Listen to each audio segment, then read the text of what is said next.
Bonjour à tous, on se retrouve aujourd'hui à l'intérieur, une fois n'est pas coutume, pour parler de nouveau N-Tester. Donc là, on va être plus sur l'entretien, la mise en route, avant d'aller sur le terrain d'ici quelques jours, voire quelques semaines.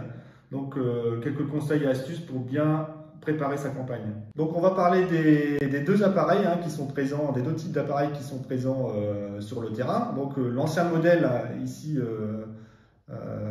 qui n'est plus commercialisé mais qui est très présent sur le terrain, et puis le nouveau arrivé il y a 2 ans, le N-Tester Bluetooth. Première précaution, bon ça on aurait peut-être, il faut le voir avant, effectivement il ne faut pas laisser les piles durant l'intersaison. Un N-Tester ça ne sert pas beaucoup ni longtemps dans une année. Par contre l'hiver il vaut mieux enlever les piles, il y a des risques de fonte de piles, donc on vous conseille de bien les enlever. Donc avant tout, avant de démarrer sa campagne, on vérifie, on remet les piles bien sûr, et on vérifie si elles sont tout le temps valides. Donc, quand vous avez remis les piles sur l'ancien modèle, vous avez un petit picto qui vous donne la réserve d'énergie qui vous reste. Sur le nouveau modèle Bluetooth, on va dire c'est un petit peu moins pratique. Il y a 4 vis, donc il vous faut un petit tournevis assez fin.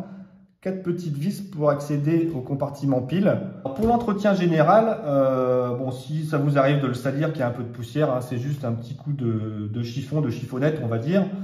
Au niveau de la petite fenêtre de lecture, donc n'utilisez jamais de solvant, pas de white spirit, d'essence ou de je ne sais trop quoi.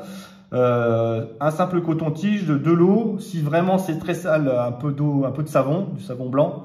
Mais voilà, et surtout bien sécher ensuite. Au niveau de la vérification de la calibration, sur les anciens appareils de ce type-là, donc il suffit de suivre ce qu'il nous demande.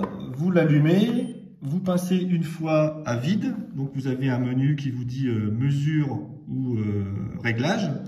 Vous allez dans réglage, vous faites valider, il va vous demander le test, device test, donc on fait valide et il vous demande d'insérer la petite pastille que vous avez dans votre coffret. On l'insère et on vient mesurer une fois. Il vous donne un chiffre que vous contrôlez par rapport à ce qui est écrit sur la petite pastille. Donc par exemple ici c'est 78,8 plus ou moins 3.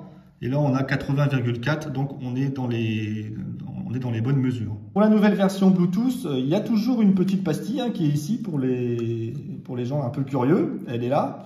Bon, par contre, c'est des appareils qui sont maintenant calibrés en usine. Il n'y a pas de manœuvre particulière à faire avant mesure. Vous attaquez directement vos mesures. On verra dans un prochain épisode comment on se connecte. Pour les deux appareils, dans le boîtier, vous avez toujours la fameuse petite dragole. Je sais qu'il y a beaucoup de gens qui la négligent, mais voilà, c'est un moyen de sécurité pour éviter les chutes des appareils. C'est costaud, mais en cas de chute, il peut y avoir des dégâts. Bon, je vous dis à bientôt pour un nouvel épisode sur nos outils d'aide à la décision. Merci, au revoir.